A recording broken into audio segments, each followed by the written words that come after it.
Good evening, everyone, and thanks very much for coming in once again.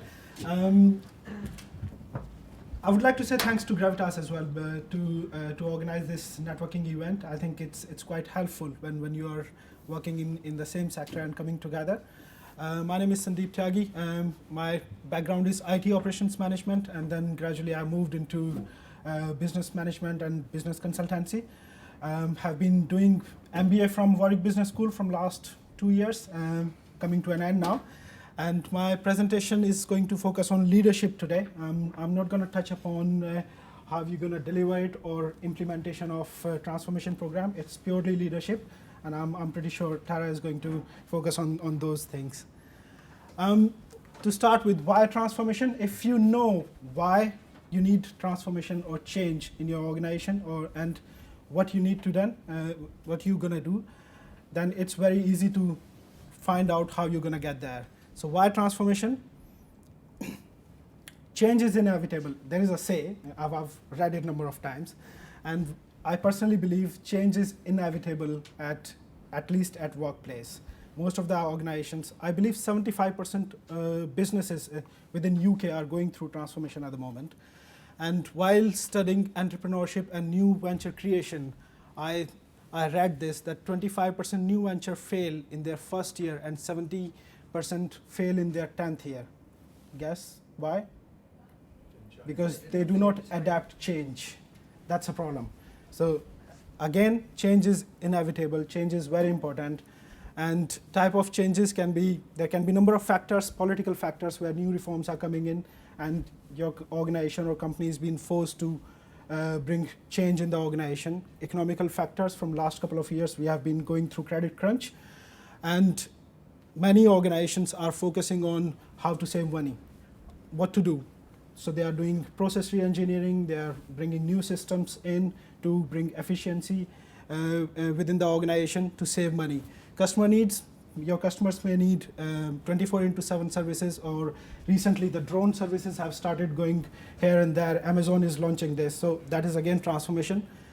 Trends can be going into cloud, going virtual, innovation, and failure of businesses create opportunities to other businesses as well. That can be linked with transformation as well. Have you heard about this product, Maggie? Mm-hmm. Yeah, recently in India, it's been boycotted by almost all the states. Nestle has got 350 million pound of business in India, and this is instant noodle business mostly for children. However, the quantity of lead in this product was pretty high, and therefore they are gone out of the market, which is creating businesses for other competitors, for newcomers, and of course they have started doing transformation now.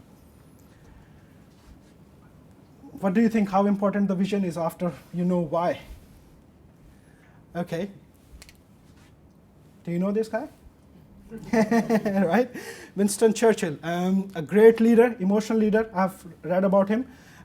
Led Britain in the World War II to make sure that we have a victory upon Nazis. He was there. He was leading, motivating people, inspiring them, and make sure that it happens. Another guy? You know him? Winston Churchill had number of formal positions in his career, within the army, in the political career. Mahatma Gandhi, no formal position, born and brought up in India, studied in Britain, and discriminated and humiliated in Africa. Finally decided to fight. He led non-violence freedom fight in India and persuaded almost every Indian to follow him. And finally, he won it as he, I would say, forced Britishers to go out from India in 1947, and they got freedom. What was common in these two guys? Anyone? Vision. Vision. Vision of vision of victory. They wanted to get there, and that's why I say vision is very important. If you cannot describe your vision to your management or to your employees within 5 minutes or maximum 5 minutes, you need to do more. I suggest now moving into implementation and how you're going to lead transformation.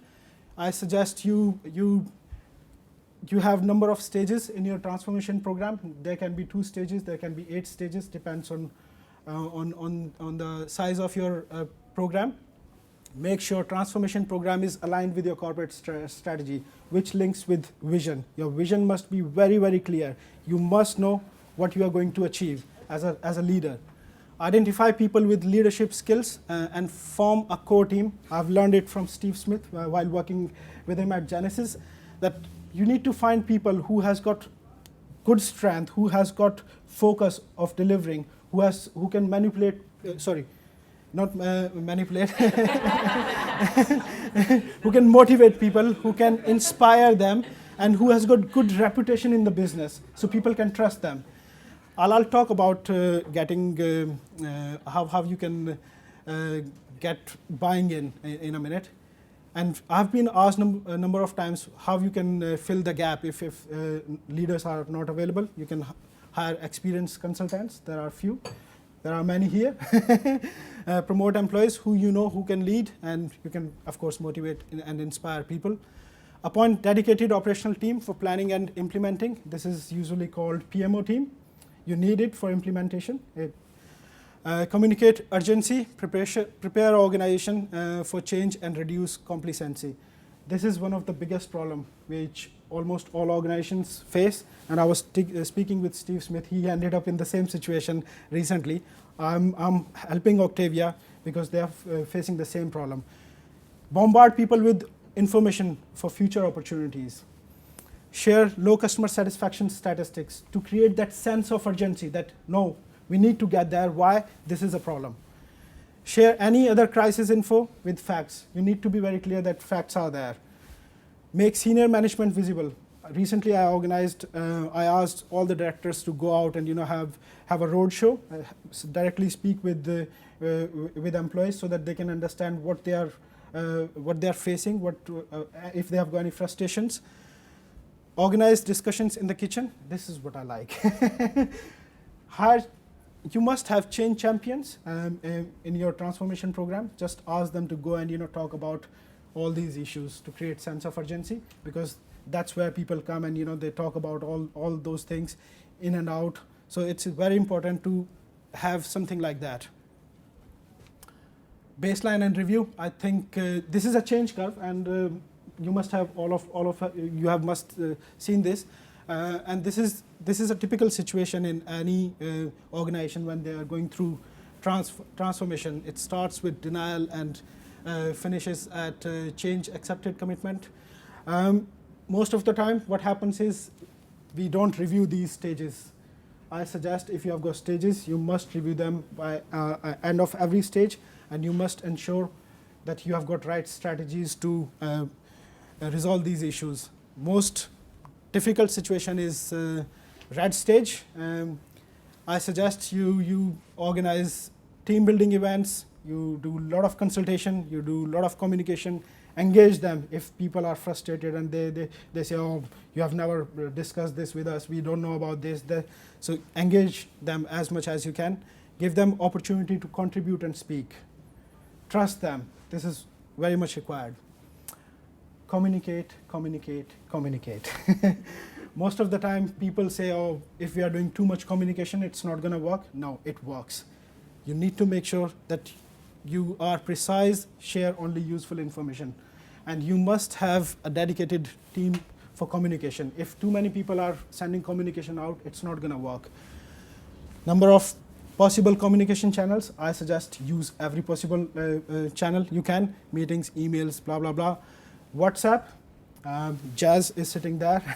He suggested on one of the projects to use WhatsApp, and we used it. And it really worked out very well for us. For project work, it was fine. How it worked for us? When we were working in a stressful environment, during the weekends, during nights. So we used to send inspirational quotes, inspirational music. I liked videos from Rocky movie, which we used to share, and it really worked for everyone because it used to reduce stress of our people. Be realistic, guys. Define clear strategies. According to the McKinsey report, I've recently read that 70% transformation programs fail because they do not focus on their strategies. They do not have clear strategies. So this is, again, very, very important. Define dependency maps for resources and systems. It can be a critical map, which will help you in future to forecast how many resources you need, what are the risks and issues you can face. So you must have dependency map in place.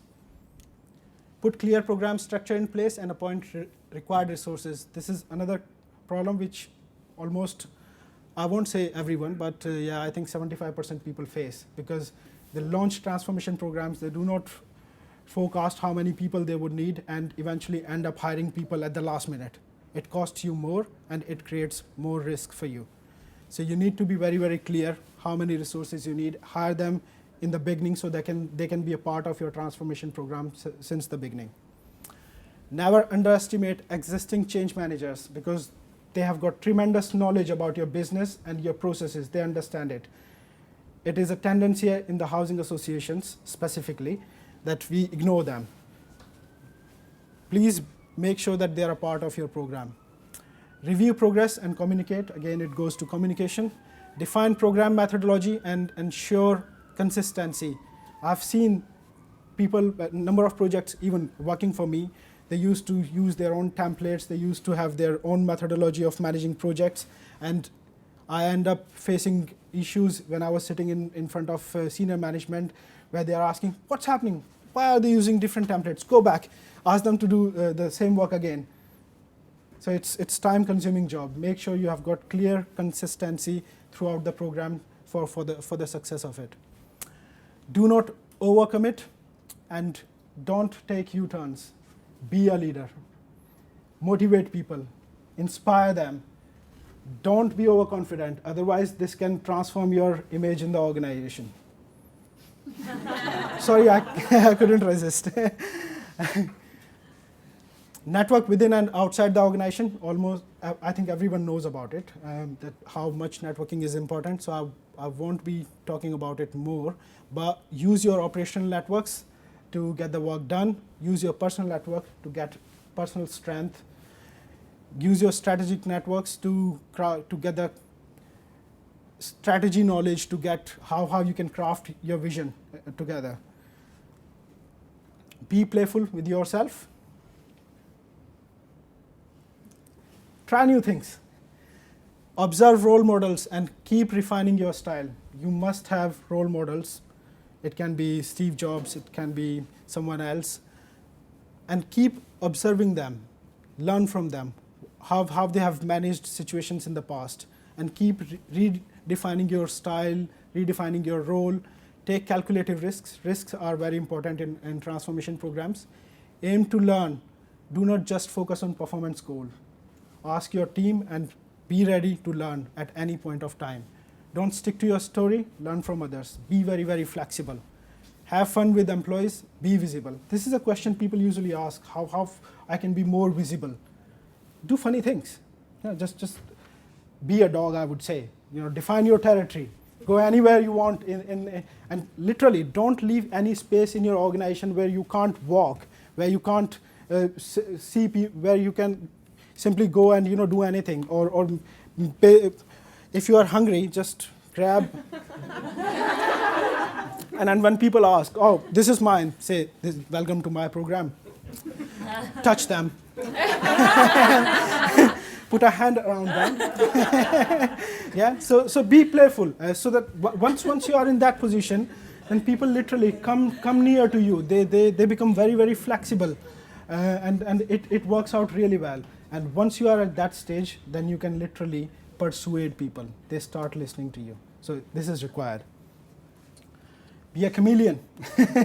That's again, you must know how you can transform your position in the meetings. You must sense what is going on in there.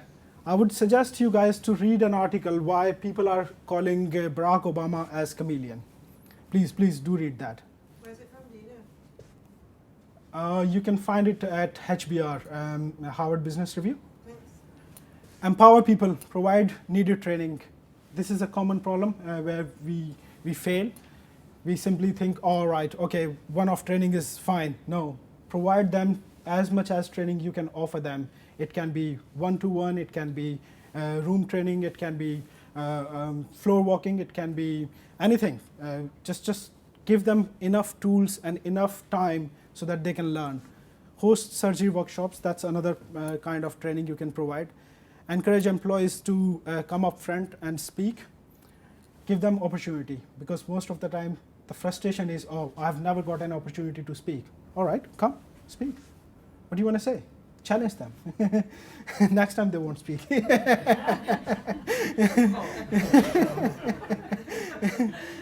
Identify transformation champions. I did touch upon that, what they can do in the kitchen. You must have transformation champions so that they can go out and they can learn what issues are going on in the organization, or Jazz. What issues are going on, so that they can bring that information back and can help leadership team to get an action plan together. Consider award for employees. This is common approach, and I think this is required. Give them extra responsibilities and tool to work. Look after them, create positive culture, stress-free environment. Make sure that they are not working 65, 72 hours in a week, as I used to do. Other common errors: allow too much complacency. I've touched upon it. If you allow people to be laid back, then they will never change. You need to create sense of urgency so that they can understand why this is required and they can change themselves. In most of the presentations, we start with negatives. Oh, these are the issues we are facing. Always start with positives. Negatives can come after them. Little communication about vision. I was reading an article, and I did focus on vision, how important it is. Only 0.58% communication in the organizations is happening at the moment in UK per month. So you can understand how much you are communicating your vision. Vision is key. Communicate, communicate, communicate. Not engaging knowledgeable employees. I think I did touch upon that, so I move on. Appointing new manpower on transformation projects. Most of the time, as managers, what we do is, oh, we need 5 consultants. They're coming in and they're straight away working on the projects. No, don't forget your permanent employees. They're gonna stay. So you must maintain that balance. Otherwise, they'll feel frustrated and they'll leave. Failing to create short-term wins. When we are working on transformation programs, we simply see, right, okay, we're gonna deliver this after 12 months, 18 months, 24 months, or 36 months. But we don't focus on short wins. This is required. This is your business as usual. You must focus on that as well. Permitting obstacles for too long, not good. Take out rotten apples if required. Try to motivate them. If they can't, you need to find them who they are, and you need to exclude them from your projects. Otherwise, it's not going to work. Thank you, guys. Questions? Guys, there you go. Sorry about that.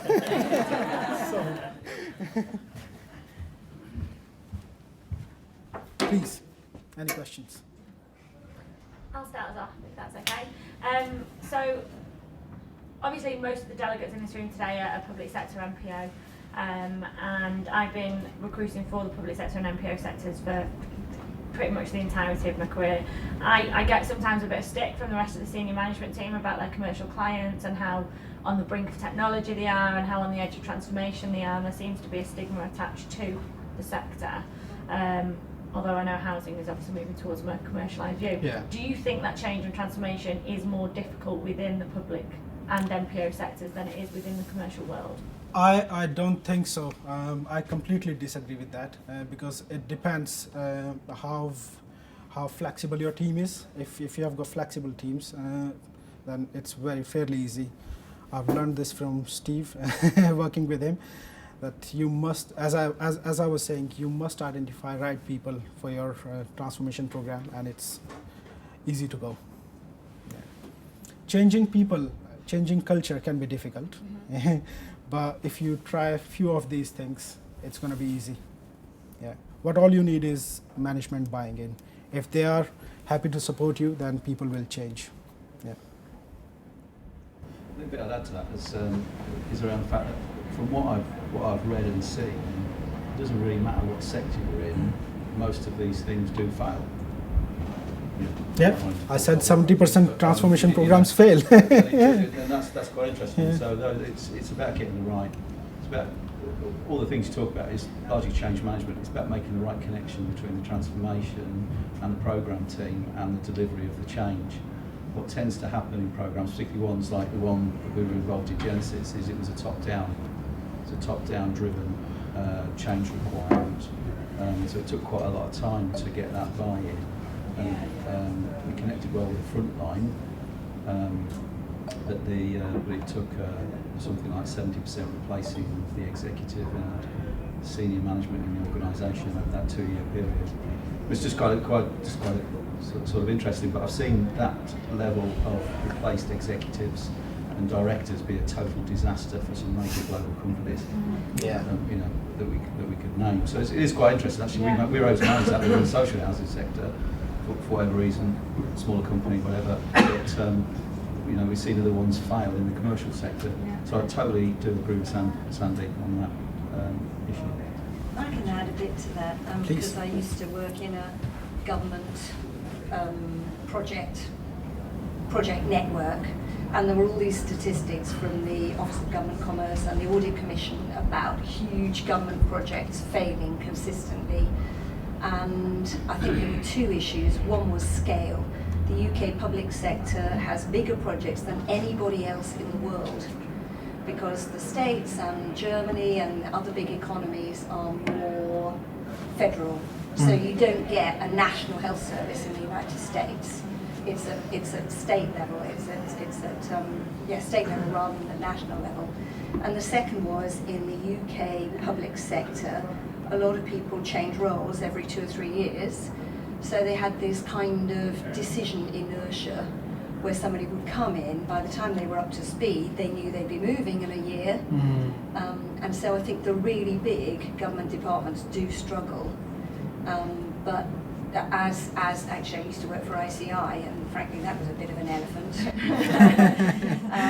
And so for me, focusing on an organisation which was small enough that I could make a tangible impact, that was the kind of lifeblood, and that was what made it successful. I also think in the sector there's actually probably a bit of a tendency in transformation to become a bit of a sport, I suppose. That actually there's this inevitable need, quote unquote, to transform when a new leader comes into an organisation. There's a need for this epochal change in that organisation, when actually sometimes what it needs is stability. Yeah. So I think that, and I've certainly in the organisation that I've worked in the last few years, I've actually seen that can actually be quite damaging, that basic assumption that you need to transform by definition. So I think we all have to be quite careful about. Yeah, no, I agree with you, and if I understand it right, I've seen this in the northwest. What happens is every 3 years, most of the housing associations, every 3 years they launch transformation program or change program they call, and for next 3 years they stay stable. So yeah, I think leaders should understand how much they can change and whether it is required continuously or not. Yeah. The needs of the organisation and its customers as well. Yeah. Doesn't always require transformation. Sometimes requires some tweaks in operations, but not so big. Yeah. No questions? Yeah, I mean, just take back that vision point that you're making at the beginning. I mean, I work in the public sector, and it seems to me that often there's a problem with being clear about what the vision is and helping people to engage with that. Yeah. Certainly some of the more spectacular failures that I've been involved in have been situations where the idea about what is wanted is very, very muddy, and so people don't actually know what they're supposed to be committing to. Yeah. Exactly, I agree with you, and that's what happens. Recently, I've started working with a client. They said, "All right, this is what we need." Okay, are you sure about this? Oh yeah, 100%. We are sure about that. After 3 months, oh, I think we needed this. come on, you have already invested. And then this client actually invested about 1.3 million pounds 2 years back on the same program what they are doing now. It's a financial organization. They know how to manage finance, but still they failed.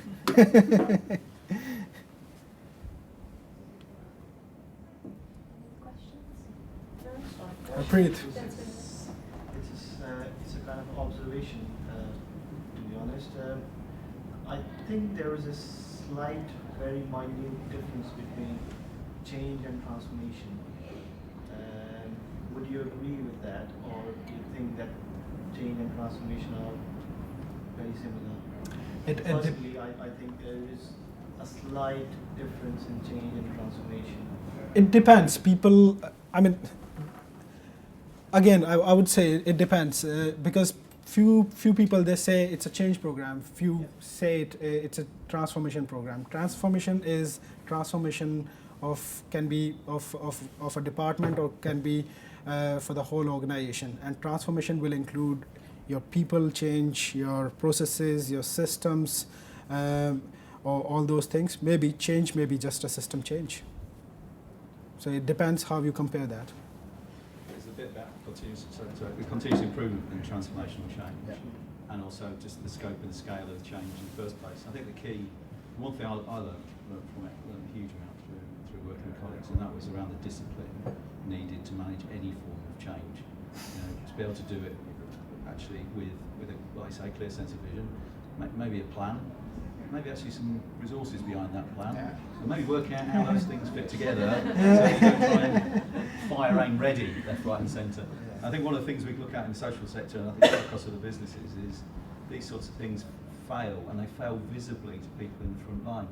So one of the great things that we found is actually be able to say to the front line, look, hands up, we've done a lot of change before, haven't we? How well has it gone? No, it's absolutely rubbish. And why that was? So that's because you just told us how to do it, whereas we kind of don't really know how to do it. We kind of know how to do it, but we need to be brought together, given enough time, and actually a bit more resource, coaching support, whatever it is. So we quite quickly got a connection. So we didn't have a resistance to change that I would expected for something so huge there.